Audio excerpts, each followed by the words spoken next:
बंगाल के जेनजी से उलझी ममता और चुनाव से पहले हो गई बहुत बड़ी मुसीबत। पश्चिम बंगाल की मुख्यमंत्री ममता बनर्जी के लिए अब जेनजी एक नई मुसीबत बनते चले जा रहे हैं। महिला डॉक्टरों के साथ बर्बरता पर पहले ही जूनियर डॉक्टर ममता सरकार के खिलाफ मोर्चा खोलकर बैठे हैं और अब एसएससी स्कूल सर्विस कमीशन यानी में भर्ती गड़बड़ी को लेकर के तृणमूल कांग्रेस की सरकार पर अब ये एक बड़ा हमला है और ऐसे में एक बड़ी मुसीबत ममता बनर्जी की। ममता सरकार ने सोचा था कि भ्रष्टाचार के आरोपों में जिन युवकों को नौकरी से निकाल दिया गया उन्हें अतिरिक्त 10 पॉइंट दिया जाए ताकि वो फिर से नौकरी पा सकें। लेकिन अब स्टूडेंट इसके खिलाफ सड़कों पर उतर आए हैं और उनका कहना है कि ये तो हमारा हक छीनने जैसा हुआ, हम ये बर्दाश्त नहीं करेंगे। ममता के लिए इधर कुआं उधर खाई वाली नौबत बन गई है और चुनाव से पहले ही उनके लिए अब ये एक नई मुसीबत खड़ी हो गई। एसएससी में ज़्यादा नौकरियां निकालने की मांग करते हुए हज़ारों की तादाद में युवा सड़कों पर उतर आए। भारी बारिश भी हो रही थी और जमकर हो रही बरसात भी उन्हें रोक नहीं पाई और वो विकास भवन की ओर निकल पड़े। बीच में पुलिस ने उन्हें रोकने की कोशिश की तो हंगामा शुरू हो गया। युवाओं का कहना है कि नौकरी पर सबका हक बराबर का है और किसी को भी एक्स्ट्रा अंक देने का मतलब दूसरे का हक छीनना है, यानी एक के साथ अन्याय, दूसरे के साथ पक्षपात। और ऐसे में ये गुस्सा सड़कों पर दिखाई दे रहा है।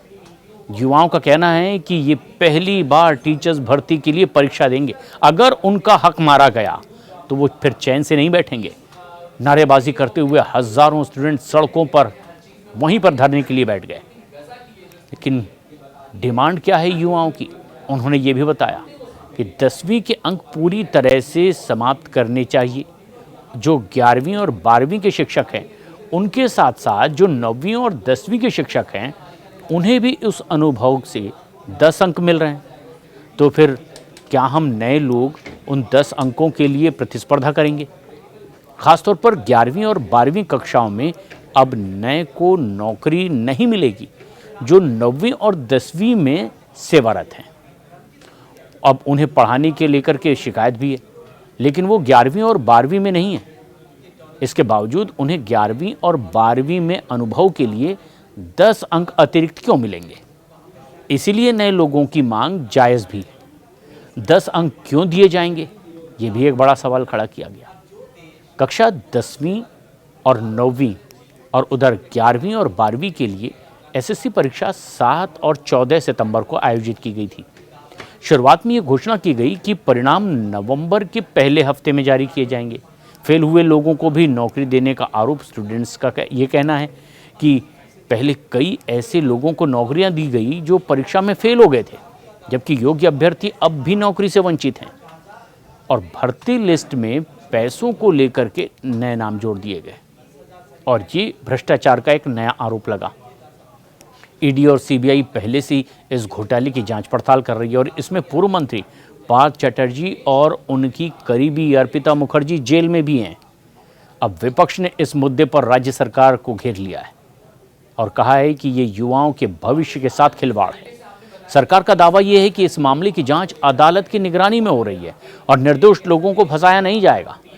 लेकिन जनता के गुस्से ने यह साफ कर दिया है कि एसएससी घोटाला अब बंगाल की राजनीति का एक बड़ा चुनावी मुद्दा बन चुका है। योग्य बेरोजगार शिक्षकों को वापस मिलेगी कि नहीं उनकी नौकरी, ये एक बड़ा सवाल।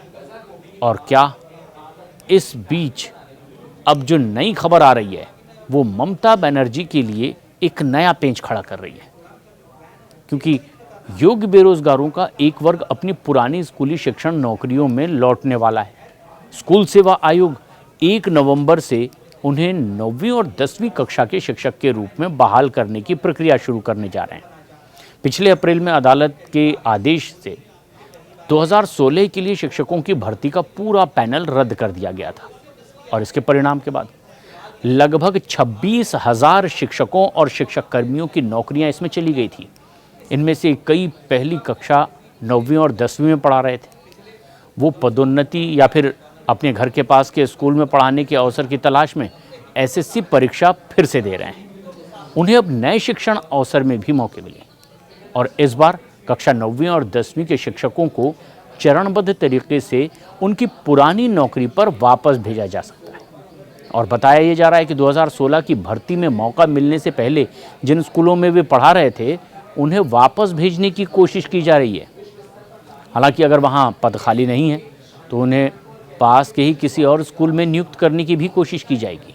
लेकिन अब जबकि ज़बरदस्त विरोध प्रदर्शन इस तरह के नियमों का भ्रष्टाचार के खिलाफ, अब ये शिक्षक और ख़ास तौर पर वो जेन ज़ी जो अपनी आवाज़ बुलंद कर रहे हैं और अपने हक की मांग उठा रहे हैं, उन्होंने कहा है कि अब ये मुद्दा आगे भी गर्माता रहेगा।